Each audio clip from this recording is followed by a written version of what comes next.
étape dans une photocopieuse qui marche à l'électricité statique, c'est qu'il va avoir un corona wire qui va charger, qui est négatif, et qui va charger le rouleau, donc le rouleau en sélénium, positivement. Ce qu'il va faire, c'est que, vu qu'il est négatif, en arrivant sur le sélénium, toutes les charges négatives autour du sélénium vont être repoussées au centre du sélénium, ce qui va laisser la surface positive. Okay.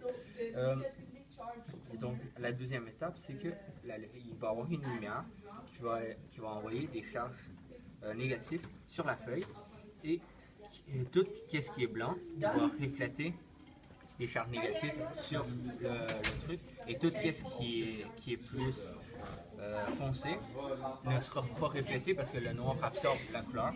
Donc, le rouleau va passer comme ça.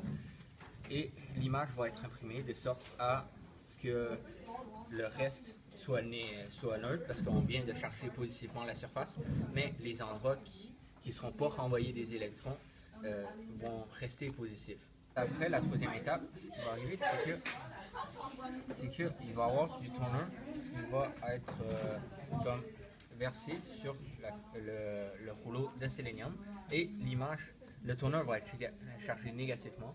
Donc, le toner va être attiré vers le cercle au final qui a été imprimé, qui reste positif précédemment, et ça va faire en sorte que le toner va être imprimé pour faire un cercle noir sur ce truc-là, le sélénium. Et ensuite, le sélénium, on va prendre une autre feuille et le sélénium va tout simplement passer par-dessus. La feuille va être d'abord chargée positivement, et quand le sélénium va passer par-dessus, l'image qui a été rendue négative précédemment va être imprimée tout simplement, parce que les toners vont être attirés de sorte à vraiment imprimer l'image.